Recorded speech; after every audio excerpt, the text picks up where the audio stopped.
Pessoal, bom dia. Vamos iniciar a nossa aula. Antes da gente iniciar, né, o conteúdo propriamente dito, eu vou dar algumas informações, né? Na última aula tinha ficado combinado que as avaliações de vocês iriam ser na semana que vem, né? Do dia 5 ao dia 9, né? Mas não vai ser mais, do dia 5 ao dia 9. Então, hoje, né, segundo o antigo cronograma, seria uma revisão. Então, como as provas não vão ser semana que vem, foram adiadas, né? A secretaria adiou para a terceira semana de outubro. Então, como foram adiadas, eu vou finalizar o conteúdo hoje, e aí na semana que vem a gente faz a revisão, tá certo? Antes da nossa prova. Então, o último tópico do nosso capítulo 5 sobre a América Latina é como foi o processo de urbanização da América Latina, tá bom? Tá todo mundo vendo o slide direitinho?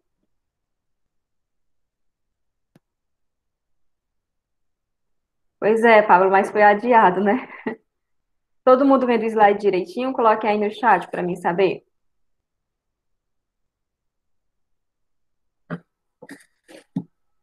Ótimo, pronto. A Isabela está vendo, então acredito que os demais estão vendo também.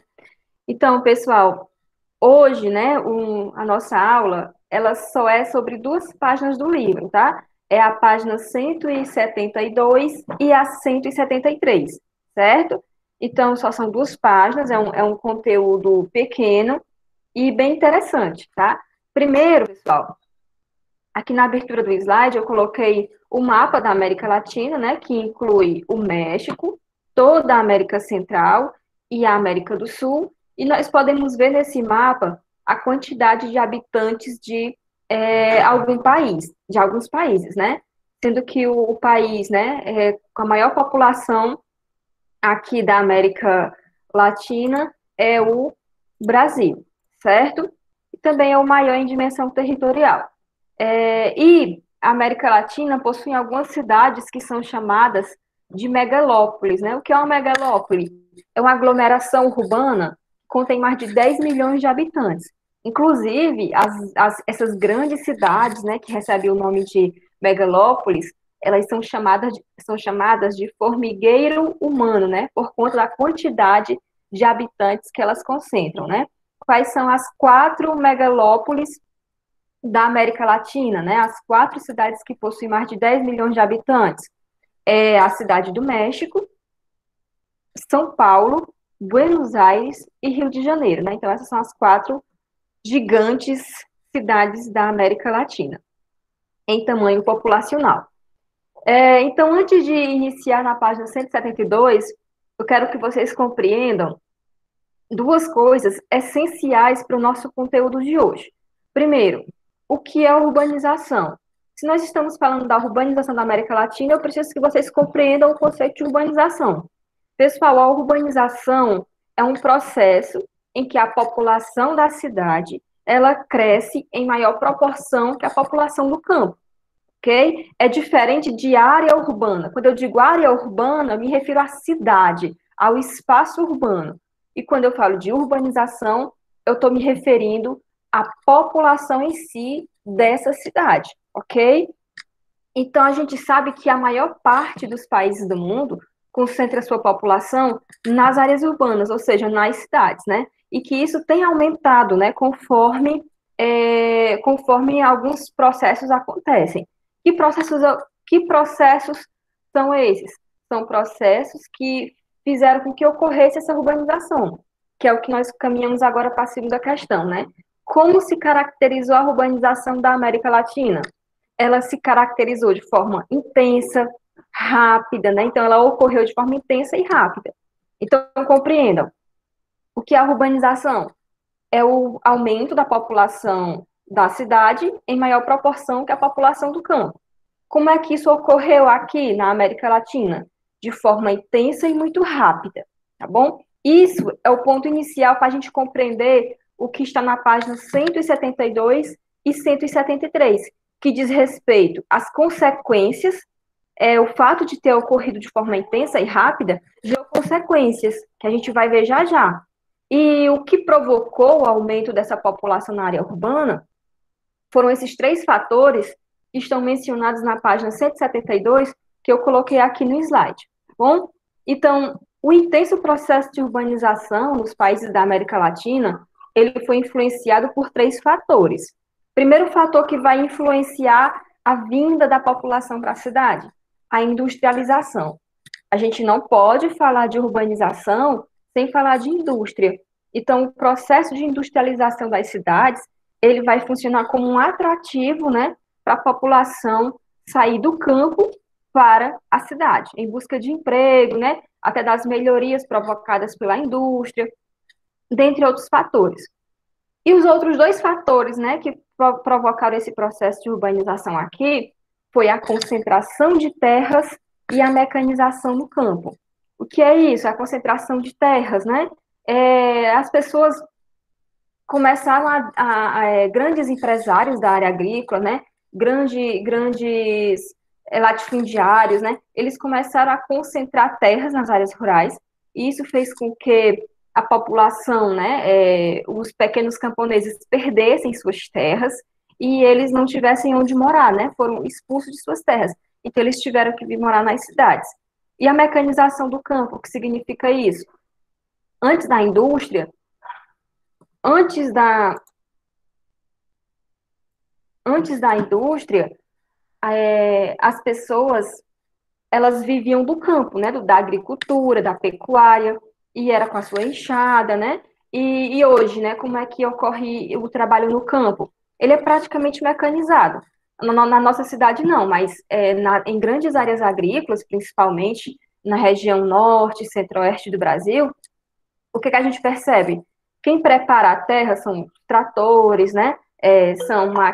São máquinas, quem faz a colheita são máquinas colheitadeiras, é, existem máquinas, né, para adubar, arar a terra, para fazer os inseticidas, né, colocar os pesticidas. Então, o fato do campo começar a se tornar cada vez mais mecanizado vai dispensar a mão de obra humana, fazendo com que essas pessoas perdam emprego no campo, né, e indo em direção às cidades. Pessoal, esses dois fatores, ó, concentração de terra e mecanização do campo, ele vai favorecer o que nós chamamos êxodo rural, que é isso, a migração do campo para a cidade, certo? Então, de maneira geral, o que é que vai provocar esse processo de urbanização na América Latina? A indústria e o êxodo rural, que foi provocado pela concentração de terras e pela mecanização do campo, certo? Se tiverem dúvidas, vocês precisam falar no chat aí ou ligar o microfone. E essa urbanização na América Latina, ela foi provocada pelo processo de metropolização. Essa palavra esquisita que eu grifei aí de vermelho no slide de vocês, né? O que é esse processo de metropolização? Mamãe! Com licença, a mamãe está ocupada. Vai lá, por favor. Pede. Tchau. Tchau. Vai lá, vá. Pessoal, desculpem. Continuando, né? Então, o que é esse processo de metropolização? A palavra metropolização, pessoal, ela vem da palavra metrópole, né? O que é uma metrópole? O que é que vocês imaginam que seja uma metrópole? Alguém pode falar aí? Ligar o microfone e falar? O que vocês acham que é uma metrópole? É uma grande cidade? Um centro urbano de uma cidade? Pronto. E vocês sabem citar, assim, tipo um exemplo que vocês acreditam que seja uma metrópole no Brasil? São Paulo. Pronto. Então é isso. Ó. Metropolização, ela vem de uma palavra que é metrópole. E a metrópole, por definição, né, no ponto de vista mais simples, é uma cidade grande, né? Então, quais são as grandes metrópoles do Brasil? São Paulo, Rio de Janeiro, né? Fortaleza. Então, o que é essa metropolização? O espaço urbano, pessoal, que é caracterizado pelo processo de formação de metrópoles. É o adensamento de pessoas numa metrópole, numa cidade grande.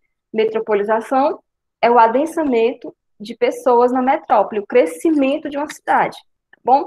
E aí, conforme a indústria foi crescendo, conforme as pessoas foram indo em direção a essas cidades, se vocês pararem para pensar, quando se fala de migração, né, a gente percebe que a boa parte das pessoas migram em direção às grandes cidades, São Paulo, Rio de Janeiro, né, Fortaleza. Então, o que a gente percebe é que isso vai fazer com que as cidades, né, cresçam de maneira absurda, né, elas cresçam demais, e isso vai provocar outro fenômeno. O fato de ocorrer a metropolização provoca outro problema, que é a conurbação. Outra palavra complicada que talvez vocês ainda não tinham ouvido falar. Conurbação. Pessoal, quando a cidade ela cresce muito, quando ela se expande muito, ela se encontra com outra, certo? Hoje vocês sabem muito bem onde começa Heriotaba e termina Heriotaba, onde começa Guaraciaba e onde começa Varjota, né, que são nossos limites aqui. A gente percebe que existe o limite entre essas cidades. Quando ocorre a conurbação, esse fato não é perceptível.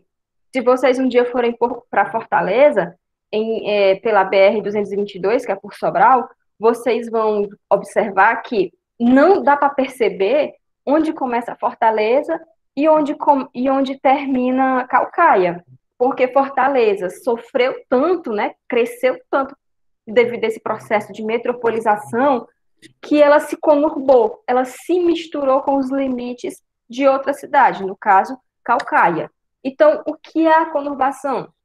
É quando o espaço urbano ele se amplia tanto que ele se encontra, né, se une com outra cidade, com duas ou mais cidades, tá bom? Aí aqui eu coloquei essa imagem que dá para perceber isso. A gente tem aqui, por exemplo, uma cidade A e uma cidade B, e entre elas duas existem áreas que ainda não são urbanizadas, e aí depois, né, com o processo de crescimento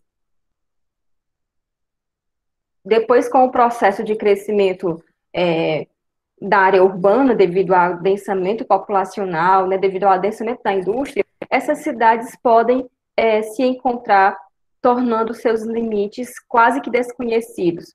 Exemplo na prática, não sei se vai dar para perceber, deixa eu ampliar aqui, ó.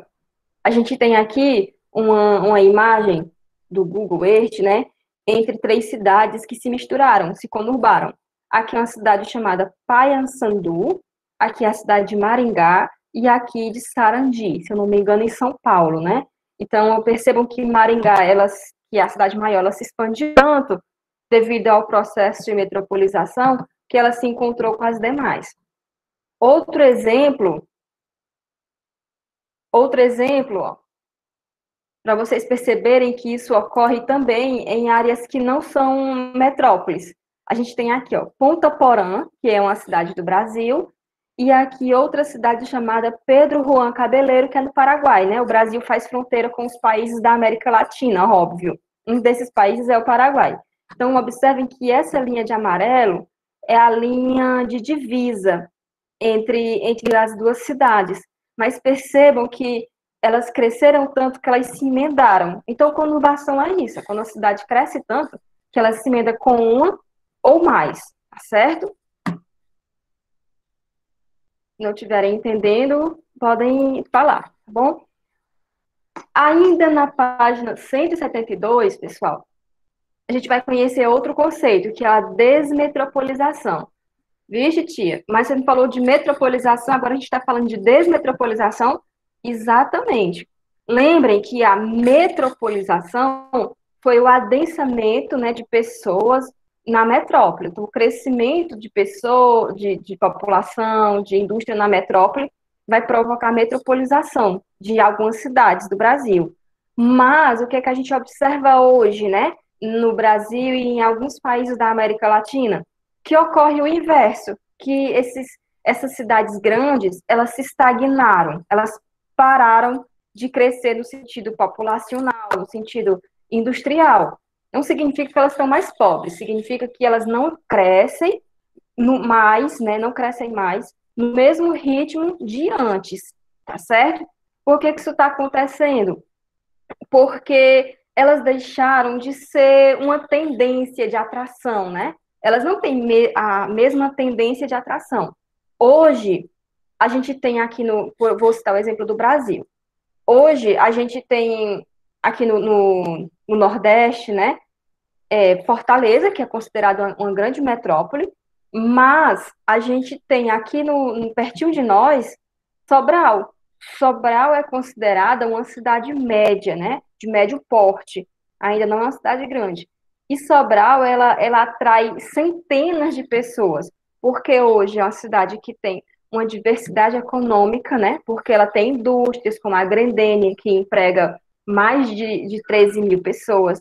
Ela tem universidades, né? UFC, UVA, dentre outras. Então, o que a gente percebe? Que as pessoas hoje estão com a tendência de migrar mais para as cidades médias e para as cidades grandes do que propriamente para uma metrópole como São Paulo e Rio de Janeiro. Então, o fato de algumas cidades médias estarem recebendo mais investimento, né, está fazendo com que essas cidades consideradas metrópoles, elas desacelerem esse crescimento. Então, a gente percebe isso nos gráficos, tá bom? Nos anos 60, a população das áreas de metrópole no Brasil era de 45%. Nos anos 90, é só 28%. Então, a gente percebe muita migração de retorno, a gente percebe muito crescimento de outras cidades, né? Como cidades médias e até cidades grandes. Mas essa população metropolitana, ela está desacelerando, porque essas cidades não são mais tão atrativas quanto antes. Por vários motivos, não é só a questão das cidades pequenas e médias terem recebido investimentos, mas também por conta que essas cidades começaram a se tornar muito violentas, começaram a ter seus aluguéis, né, os imóveis supervalorizados, né, um alto padrão de vida, e que muitas vezes o imigrante ele não consegue arcar com tudo isso, tá certo? Então, quando a gente fala da desaceleração do crescimento das metrópoles, aí nós falamos de desmetropolização, tá entendido? E, pessoal, uma coisa puxa a outra, né? Por que essas metrópoles começaram a apresentar grandes problemas urbanos, né? E se tornaram e deixaram de ser tão atrativas? Por causa daquele processo intenso e rápido que eu falei lá no início do slide, né? Porque essa urbanização aqui, ela aconteceu de forma muito intensa, muito rápida e sem nenhum tipo de planejamento urbano. Uma cidade, ela precisa de planejamento urbano. Ela precisa, pessoal, de ruas planejadas, ela precisa de um sistema de saneamento básico, coleta de lixo, tratamento de esgoto, né? Ela precisa gerar emprego para a sua população, tá bom? Imagina se toda a população do interior de Heriotaba resolvesse vir morar aqui na cidade, aqui na área urbana. Imagina como é que não seria? Será que nossa cidade ia ter condição de dar emprego para todo mundo que estava vindo? Óbvio que não, né? A gente não consegue dar emprego nem para os que moram na cidade, quanto mais para toda a população da área rural. Então, além disso, né, ia surgir vários problemas, como a questão da expansão desordenada, né? Formação de comunidades que a gente chama de favela. Então, esse fato da urbanização ter ocorrido sem planejamento urbano e de forma muito intensa e rápida, né? Especialmente dessa população indo em direção às grandes cidades, né? Que se formaram metrópoles, como é o caso de Rio, São Paulo, né? E dentre outras, teve um resultado, né? Qual foi esse resultado? Qual foi essa consequência que está listado aí na página 173? Foi a expansão desordenada do espaço urbano e a intensificação da pobreza. A gente pode ver isso nessas duas imagens do livro. A gente vê aqui um completo desordenamento do crescimento do espaço. Esse desordenamento vai formar favelas, consequentemente a cidade vai ter muito mais pobreza, porque ela não vai abarcar toda a mão de obra disponível na cidade, vai gerar, né, subempregos. O que são os subempregos? aquelas pessoas que não conseguem vaga no mercado de trabalho, e aí elas precisam, né, vender no sinal, vender o churrasquinho na rua, vender o picolé, vender a água, né, nos sinais, o vendedor de pipoca, né, e assim por diante. Além disso, vai gerar mais problemas como a mobilidade urbana. O que é a mobilidade urbana? Se trata dos meios de transporte público. Então a gente vê que no Brasil, né, o sistema público de transporte ele é muito precário e caro, né, e não consegue atender a demanda, né, da população, especialmente nas grandes cidades. E aí acaba, além de ser superlotado, acaba provocando congestionamento, certo? E questão ambiental, isso também é reflexo, né, do mau planejamento urbano. A gente observa nas grandes cidades da América Latina uma intensa geração e descarte, né, de lixo, inadequado do lixo, é, poluição de fontes de água, enchentes e alagamento. Então, tudo isso é provocado também pela intensa urbanização. A Yeti, eu não sabia, como assim? Quanto mais gente morando numa área, mais lixo se produz, ok? Esse lixo ele precisa ser levado para algum lugar. Como não teve planejamento urbano, qual é a maneira mais fácil de se livrar do lixo? Levando para um lixeirão, que é um depósito de lixo a céu aberto, igual o de Heriotaba, queimando ele. Então, isso vai provocar, além da poluição do ar, vai gerar outros problemas. O lixo no lixeirão, né? Ele vai gerar o chorume. O chorume é um líquido tóxico que é formado a partir da decomposição do lixo. Então, sabe aquela aguinha que fica do lixo quando a gente deixa acumulado em casa, que fede pra caramba? Pois é. Imagina um monte de lixo de uma cidade inteira junto, vai gerar aquilo, né? O chorume. Esse chorume ele vai infiltrar no solo e vai poluir a água, ok? E as enchentes e os alagamentos, o que é que tem a ver? É porque eu pensei que enchente e alagamento era porque chovia demais.